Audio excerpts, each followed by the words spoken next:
નમસ્તે મિત્રો, આજે સંવિધાન દિવસ. ભગતસિંહ, સરદાર વલ્લભભાઈ પટેલ, મૌલાના આઝાદ, ડોક્ટર ભીમરાવ બાબા સાહેબ આંબેડકર, સુખદેવ, રાજગુરુ, ચંદ્રશેખર આઝાદ, સુભાષચંદ્ર બોઝ આવા અનેક ક્રાંતિકારીઓના મહાન યોગદાન, તપશ્ચર્યા અને શહાદત અને બલિદાનોના પગલે અંગ્રેજોની ગુલામીમાંથી આપણો દેશ આઝાદ થયો અને ડોક્ટર બાબા સાહેબ આંબેડકરની કલમે લખાયેલું એક સુંદર આધુનિક દુનિયાનું એક શ્રેષ્ઠ બંધારણ સંવિધાન આપણને પ્રાપ્ત થયું.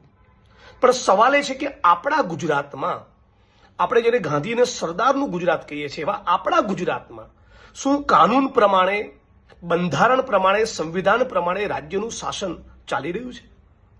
ના. જો બંધારણ પ્રમાણે શાસન ચાલતું હોત તો ગુજરાતની 6.5 કરોડ 7 કરોડ જનતાનું ઇન્સલ્ટ કરીને, મતલબ કે તમે તોડી લો એવો રાજ્યની સરકારનો એટીટ્યુડ છે. તમે બોલે રાખો, તમે લખે રાખો, તમે મીડિયામાં બાઇટ્સ આપો, અમારા પેટનું પાણી નહીં હલે.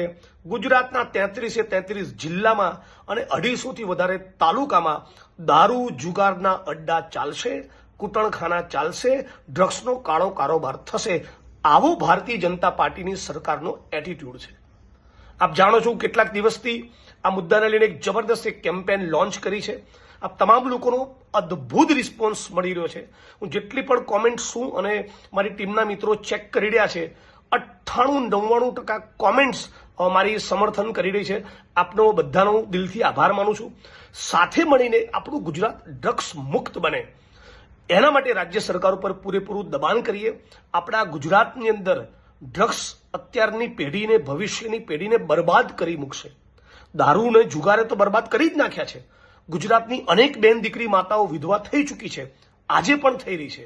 ભ્રષ્ટ પોલીસ અધિકારીઓ, ઉચ્ચ આઈપીએસ અધિકારીઓ અને ગૃહ વિભાગના મોટા નેતાઓની સંડોવણી વિના હું નથી માનતું કે શક્ય હોય.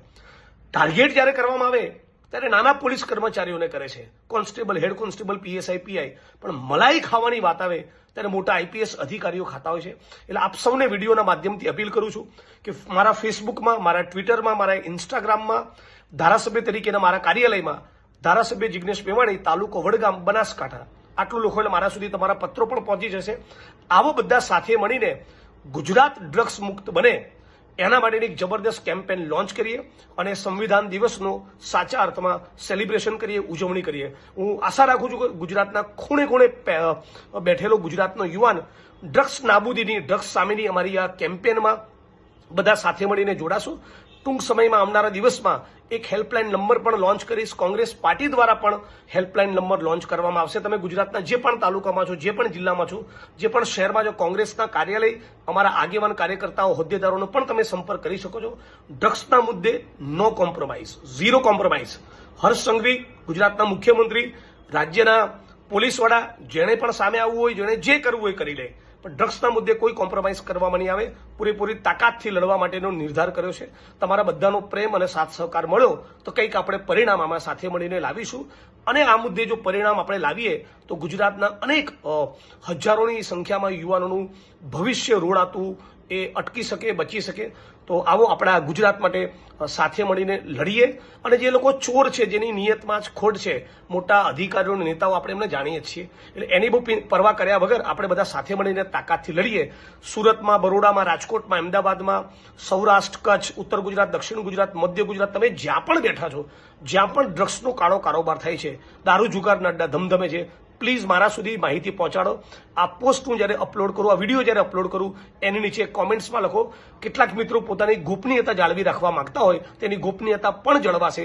પણ સાથે મળીને વારંવાર મારી વાતને દોહરાવું છું કે સાથે મળીને ડ્રગ્સની સામે લડી રહીએ. ફરી એકવાર પોલીસના પરિવારજનોને, નાના કર્મચારી મિત્રોને કહું છું, પ્લીઝ હર્ષ સંઘવી કે ભારતીય જનતા પાર્ટીનો હાથો ન બનો. એ કદી તમારા થયા નથી ને થવાના નથી. ગ્રેડ પેના મુદ્દે આજ લોકો તમારી સામે હતા. પોલીસ કોન્સ્ટેબલ કે નાના કોન્સ્ટેબલ દ્વારા કંઈ ભૂલ કરવામાં આવે તો સતત આ સરકાર ટાર્ગેટ કરતી હોય છે.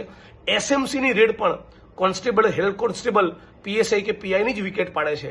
મોટા આઈપીએસ અધિકારીઓને કંઈ નથી કરતું. આશા રાખું છું આટલી વાત પણ તમે સમજશો. ફરી એકવાર બંધારણ દિવસની ઉજવણી માટે, ફરી એકવાર બંધારણ દિવસની આપ સૌને ખૂબ ખૂબ શુભેચ્છાઓ. ગુજરાતને ડ્રગ્સ મુક્ત બનાવીએ.